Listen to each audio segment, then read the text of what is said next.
Cream কিনে নিয়েছিলাম।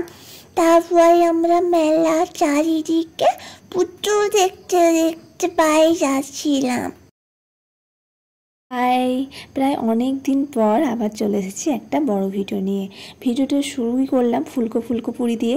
এই পুরিগুলো আমাদের বাড়ির সবাই খেতে খুব পছন্দ করে, তার জন্য প্রথমেই আমরা পুরি নিয়ে নিয়েছিলাম। আমরা যাচ্ছি দিদিদের বাড়ি। কিসের জন্য দিদিদের বাড়ি যাচ্ছি সেটা একটু পরেই বলছি। আর আগে আমি তোমাদের সঙ্গে এনার পরিচয় করিয়ে দিই। ইনি হচ্ছেন রুদ্রাংশ, আমার জামাইবাবুর একমাত্র ভাগ্নে। আমরা বীর বলেই ডাকি। ও যেহেতু আমার সমস্ত ভিডিও দেখে, তাই ওর ইচ্ছা যে ও আমার ভিডিওতে কবে আসবে। তো শেষমেশ ভিডিওতে এসে গেছে, তো খুব খুশি হয়েছিল জানো তো। আর এদিকে চলছে প্রণামের পর্ব, কারণ এই ভিডিওটা হচ্ছে আমার পুজোর পরে পরেই ভিডিও।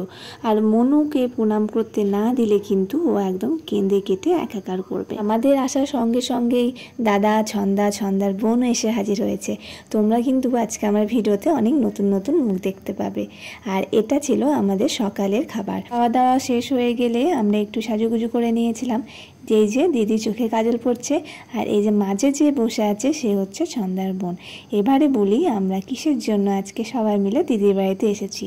আজকে দিদির শ্বশুর গ্রামে দয়াময়ী মায়ের পুজো ছিল, তো তারই জন্য আমরা সবাই মিলে এসেছি। আরও একজন বাকি ছিল তোমাদের সঙ্গে পরিচয় করানোর। এটা হচ্ছে বুলদিদি, আমার জামাইবাবুর একমাত্র বোন। প্রায় 3 বছর পর বুলদিদির সঙ্গে দেখা হয়েছে। এখানে মনু দাদার কাঁধে চেপেছিল, আর বীরেরও সেই দেখে কাঁধে চাপার ইচ্ছে হয়েছিল, তার জন্য দাদাও বীরকে কাঁধে নিয়েছিল।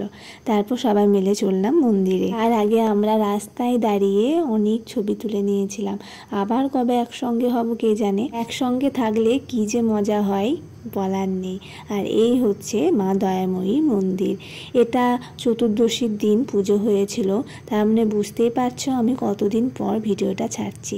কারণ কিছু করার নেই, পুজোর পর কিছু না কিছু অনুষ্ঠান লেগেই থাকে বাড়িতে, ওই জন্য লোকজনেরও আসা যাওয়া লেগে থাকে। তার জন্য ভিডিও তো এডিট করে রেখে দিই, কিন্তু ভয়েসটা দেওয়া খুবই কঠিন হয়ে যায়। এই চতুর্দশীর দিন মায়ের ভক্তরা বহরমপুর থেকে জল এনে মায়ের মাথায় জল ঢালে। এখানে প্রচুর জোরে গান বাজছিল, সেই গান শুনেই মনু মামার কোলেই নাচতে শুরু করে দিয়েছে। কত লোকের ভিড় তোমরা তো দেখতেই পারছো। তারপর একে একে জল ঢালা শুরু হয়।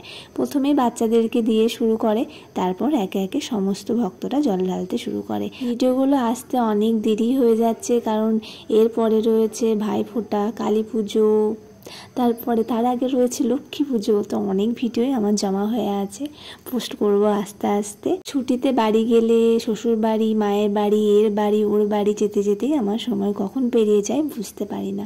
যাই হোক, কি আর করা যাবে, ভিডিওগুলো যখন করেছি পোস্ট আমি করবই।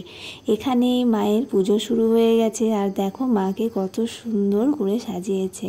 মায়ের পুজো তো চলছিল, তার আগে আমরা বাড়ি চলে গেছিলাম, কারণ অনেকটাই দুপুর হয়ে গেছিলো, খাওয়া দাওয়া করতে হবে। আর মনু লেগেছিল যে আমরা আইসক্রিম খাবো।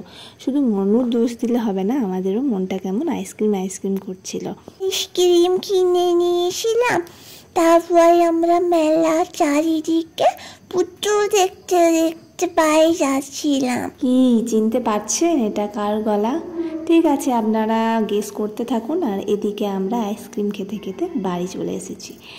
তো ভেবেছিলাম ভিডিওটা এখানেই শেষ করব, কিন্তু না, হয়নি।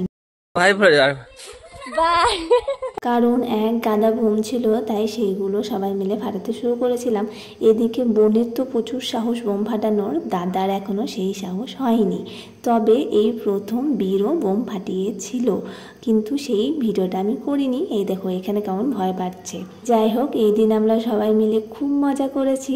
তো চলো আজকের ভিডিওটা আমি এখানে শেষ করছি। দেখা হচ্ছে পরে কোনো ভিডিওতে। Tata, bye bye.